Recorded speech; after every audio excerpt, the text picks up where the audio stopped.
نماز کے بغیر جو اپنی زندگی گزارتے ہیں ان کی زندگی میں سوائے ٹینشن اور دکھ کے اور ہو کیا سکتا ہے؟ خشوع کے ساتھ نماز کرنا سیکھو. نماز پڑھنے کے بعد آپ ہلکے پھلکے پاؤ گے اپنے آپ کو. رقت کے ساتھ اللہ کے حضور گڑ گڑاتے ہوئے سجدے کرو, اس کا اپنا سرور پاؤ گے. اللہ اکبر. لیکن ایک بندہ کہے کہ جناب میں نماز پڑھتا ہوں لیکن ایسی کیفیت تو پیدا نہیں ہوتی, تو شیطان اس کو کہتا ہے کیا فائدہ ایسی نماز پڑھنے کا؟ لوگ بھی کہتے ہیں فلاں بندے سے یہ جرم بھی سرزد ہوتا ہے, نماز بھی پڑھتا ہے, اس کی نماز کو مورد الزام بناتے ہیں. تو بندہ بھی کہتا ہے چھوڑے, نماز نے مجھے کیا فائدہ دیا. لیکن کہا نہیں, نماز نہیں چھوڑنی. پہلے فرمایا نماز میں خشوع کرتے ہیں, یہاں فرمایا نماز کی محافظت کرتے ہیں. اگر کسی وجہ سے خشوع پیدا نہیں ہوتا چھوڑتے پھر بھی نہیں ہے. یہ اللہ کا فریضہ ہے. محدث کچھوچوی علیہ رحمہ سے ان کے ایک مرید نے کہا حضرت نماز پڑھتا ہوں لطف نہیں آتا, مزہ نہیں آتا. تو آپ نے حیرت سے کہا کہ اس کے باوجود پڑھتے تو ہو؟ کہا جی وہ تو اللہ کا حکم ہے, وہ تو پڑھتا ہوں. تو محدث کچھوچوی علیہ رحمہ جھومنے لگے, کہا واہ واہ, تم لطف کے بندے نہیں اللہ کے بندے ہو. تمہیں سرور نہیں آتا پھر بھی پڑھتے ہو, اس کا مطلب ہے تم سرور کے لیے, مزے کے لیے, لطف کے لیے نہیں پڑھتے, تم تو اللہ کے لیے پڑھتے ہو. اللہ اکبر. تو بندہ سرور نہیں بھی آ رہا پھر بھی اپنے آپ کو کھینچ کے لا رہا ہے مسجد کے اندر. خیال تنگ کر رہے ہیں پھر بھی مصلی پہ اپنے آپ کو کھڑا کر رہا ہے. سوچیں اس کو آوارہ پتے کی طرح کبھی ادھر پھینکتی ہیں کبھی ادھر پھینکتی ہیں, لیکن پھر بھی وہ کھڑا ہوا ہے کہ میں نماز پوری کر کے جانی ہے. بار بار کبھی بھولتا ہے لیکن پھر دوبارہ نیت مان کے کھڑا ہو جاتا ہے, نہیں میں پوری کر کے جانی ہے. یہ کیوں کرتا ہے؟ میرے اللہ کا حکم ہے. تو خشوع کی وہ کیفیت نہ بھی ہو تو کہا محافظت پھر بھی کرتے ہیں. یہ خوش نصیب لوگ ہیں. اولئک هم الوارثون, یہ لوگ وارث ہیں. یہ لوگ جن میں یہ خوبی ہیں یہ وارث ہیں. کس چیز کے وارث ہیں؟ مال کے, دولت کے, کوٹھیوں کے, کاروں کے, محلات کے. کہا الذین یرثون الفردوس, یہ جنت الفردوس کے وارث ہیں. ہم فیہا خالدون, اس جنت سے وہ کبھی الگ بھی اس میں ہمیشہ رہیں گے. چونکہ موت کو بھی موت آ چکی, اب موت بھی نہیں, اب ہمیشہ رہیں گے. اللہ تعالیٰ فرمائے گا ارضیتم, جنتیوں کیا راضی ہو؟ اہل جنت کیا تم راضی ہو؟ تو وہ کہیں گے ہمیں کیا ہوا کہ ہم راضی نہ ہوں, ہمیں تو وہ ملا جس کا ہمیں تصور بھی نہیں تھا. ہمیں جنت مل گئی, محلات و قصور مل گئے. جو سب سے آخر میں جنت میں جائے گا, سب سے آخر میں, جس کو ہماری پنجابی میں پھاڑا کہتے ہیں, سب سے آخر میں, اس کو جنت میں کتنی جگہ ملے گی؟ جو بندہ سب سے آخر میں آتا اس کو دھوپ میں جگہ ملتی ہے, جو اس سے تھوڑا سا پہلے آگا اس کو برآمدے میں ملی, جو اس سے پہلے آیا اس کو اندر جگہ ملی. ایسے ہی ہوتا ہے. تو جو سب سے آخر میں جائے گا جنت میں تو وہ سب سے بڑا گناہگار ہوگا, اور جہنم کے رگڑے سہ سہ کے وہ جہنم سے نکلے گا سب سے آخر میں. بخاری شریف میں تذکرہ موجود ہے. اللہ کے حضور حاضر ہوگا اور اللہ اس بندے کو کہے گا بتا کیا چاہیے؟ وہ کہے گا مالک مجھے یہ چاہیے. اللہ فرمائے گا لکا ما تمنیت, جو تو نے آرزو کی جا سب کچھ میں نے تیری جھولی میں ڈال دیا, اب جنت میں چلا جائے گا. اب اس کو تو یہ ہوگا سایہ دیوار میں جگہ مل جائے تو غنیمت ہے, جنت کے کسی درخت کے نیچے جھونپڑا لگا لوں تو کافی ہے, چلو کوئی 2 مرلے کا 3 مرلے کا کٹھیا بھی مل جائے تو کافی ہے. اس کے لیے تو اتنا ہی کافی کہ جہنم سے نکل گیا. لیکن اس کو کہا جائے گا جا جنت میں چلا جا, اور تیرے لیے جنت میں دنیا سے 10 گنا جگہ ہے. دنیا سے, بخاری کی روایت, 10 گنا جگہ. یہ 7 بر اعظم پہ پھیلا ہوا جہاں, اور اس کو 10 سے ضرب دیں, اتنی جگہ اس کی ہے جو سب سے آخر میں جائے گا.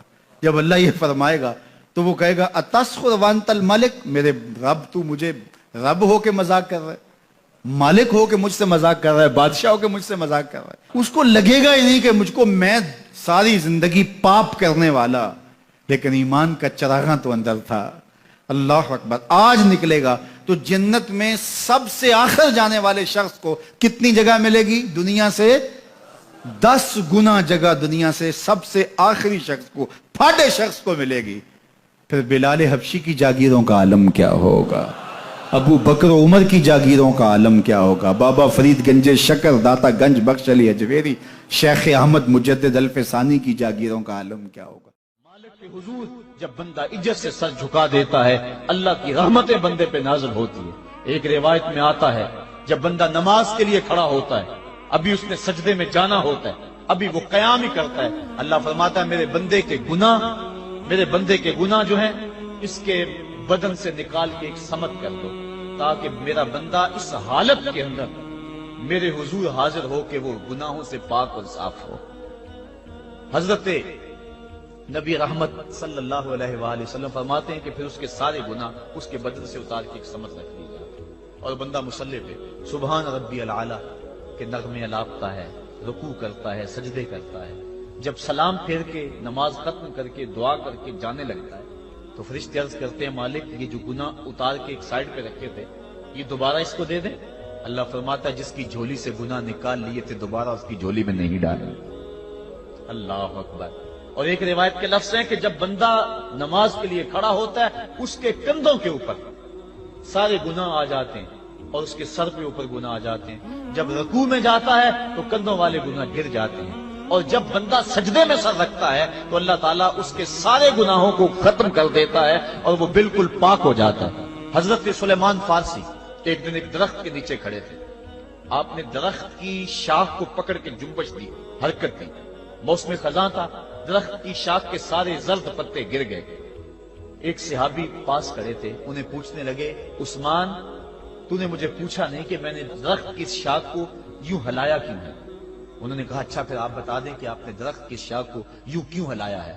کہا سنو پھر ایک دن میں اور چند صحابہ حضور کے ساتھ جا رہے تھے، رستے میں ایک درخت آیا، اس کے نیچے حضور کھڑے ہوئے، حضور نے اس طرح درخت کی شاخ کو پکڑ کے ہلایا، یوں پتے جھڑ گئے، ہم اس منظر کو دیکھتے رہے۔ حضور علیہ السلام نے فرمایا سلمان فارسی تو نے مجھے پوچھا نہیں کہ میں نے اس درخت کی شاخ کو یوں کیوں ہلایا ہے؟ تو میں نے عرض کی حضور آپ بتا دیں کہ آپ نے کیوں ہلایا ہے؟ فرمایا سلمان جس طرح اس درخت کی شاخ کو ہلایا گیا اور سارے پتے جھڑ گئے، جب کوئی بندہ سجدے میں سر رکھتا ہے نماز پڑھتا ہے اس کے سارے گناہ دھل جاتے ہیں اور وہ پاک اور صاف ہو جاتا ہے۔ ایک دن فرمایا صحابہ اگر کوئی بندہ اس کے گھر کے سامنے سے نہر گزرتی اور وہ دن میں 5 مرتبہ اس نہر کے اندر غسل کرے تو بتاؤ اس کے بدن کے اوپر کوئی میل کچیل رہ جائے گا؟ عرض کی نہیں۔ فرمایا اس طرح جو 5 نمازیں پڑھتا ہے اس کے بدن کے اوپر گناہوں کا میل نہیں رہتا۔ فرمایا الصلاۃ معراج المومنین، نماز مومنوں کا معراج ہے۔ عماد الدین الصلاۃ، نماز دین کا ستون ہے۔ حبب الی من دنیاکم ثلاث، الطیب والنساء وجعلت قرۃ عینی فی الصلاۃ، مجھے تمہاری دنیا سے صرف 3 چیزیں پسند ہیں، خوشبو، منکوحہ بیویاں اور میری آنکھوں کی ٹھنڈک نماز میں رکھی ہے۔ اور حضور نے یہ بھی ارشاد فرمایا من ترک الصلاۃ متعمدا فقد کفر، جس نے جان بوجھ کے نماز چھوڑی گویا اس نے کفر ہی تو کیا، یعنی کافروں والا کام کیا۔ حضرت امام فخر الدین رازی نے تفسیر کبیر میں لکھا حافظوا علی الصلوات والصلاۃ الوسطی، اس آیت کریمہ کے تحت ایک عورت مدینے کی گلیوں میں چیخ رہی ہے اور کہنے لگی مجھے حضور کے در کا پتہ بتاؤ۔ حضور کی چوکھٹ کا پتہ بتلایا گیا، وہ حاضر ہوئی۔ آقا کریم صلی اللہ علیہ وسلم کی خدمت میں عرض کی حضور میرا خامد سفر پہ گیا ہوا تھا اور میں نے اس کی عدم موجودگی کے اندر زنا کر لیا، حمل ٹھہر گیا اور جو بچہ پیدا ہوا میں نے مارے شرم کے اس بچے کو سرکے کے مرتبان میں ڈال دیا اور پھر اسی سرکے سے میں لوگوں کو فروخت کرتی رہی۔ اب جب کہ میرا ضمیر جاگا ہے میں آپ کی خدمت میں حاضر ہوئی، مجھے بتایا جائے کہ میرے گناہ کا بھی کوئی کفارہ ہے۔ حضور نے ارشاد فرمایا جو تو نے زنا کیا ہے اس کی سزا رجم ہے کیونکہ تو شادی شدہ ہے، اور جو تو نے بچے کو قتل کیا ہے قتل کی سزا قتل ہے، اور جو تو نے سرکہ بیچا ہے فقد ارتکبت کبیرہ، تو نے کبیرہ گناہ کیا ہے، اس کی سزا تو قیامت کے دن پائے گی۔ اس کے بعد حضور فرمایا ان تینوں گناہوں کی یہ سزا ہے، لیکن جس طرح تو گھبرائی ہوئی آئی تھی میں تو یہ سمجھا تھا شاید تیری نماز اثر قضا ہو گئی ہے۔ اب آپ اندازہ کریں کہ نماز کی اہمیت کیا ہے اور ہم اس بات میں کتنی سستی کرتے ہیں۔ کسی سے پوچھا جائے نا آؤ نماز پڑھنے چلے، وہ کہتے ہیں بس یار میرے کپڑے پلید ہیں، کپڑے میرے پاک نہیں۔ تیرے کپڑے کیسے پاک رہ سکتے ہیں؟ تو اللہ کے حضور جھکنا نہیں جانتا، تیرے کپڑے بھی پلید ہیں، تیرا دل بھی پلید ہے، تو اس کے حضور جھک کے تو دیکھ، تن بھی ستھرا کر دے گا، تیری روح کو بھی پاکی دے دے گا، تیرے قلب کو بھی طہارت بخش دے گا۔ تو اس کے حضور آ جھک، اس کے حضور سجدوں سے اللہ کے حضور خراج پیش کر اپنی محبتوں کا۔ جب بندہ سجدے میں سر رکھتا ہے اللہ فرشتوں میں فخر کرتا ہے میرے بندے کو دیکھو نا بالآخر میرے حضور ہی جھکا ہے نا۔ کتنے گناہ کیے اس نے، کتنے جرم کیے اس نے، لیکن بالآخر میرے حضور آیا اور اپنے گناہوں کی معافی مانگتا ہے۔ فرشتوں گواہ ہو جاؤ، میں نے اپنے اس بندے کی مغفرت فرما دی۔ تو اللہ کے حضور نماز پڑھنے والا، بلکہ ایک روایت مسند امام احمد بن حنبل میں موجود ہے، حضور فرمایا جب بندہ نماز کے ارادے کے لیے اٹھتا ہے اور وضو کرنے کے لیے، جب پانی کا پہلا قطرہ چلو پہ لیتا ہے، جو ہی اس کے بدن سے وضو کا پانی چھوتا ہے، اللہ اس کے گناہوں کو معاف فرما دیتا ہے۔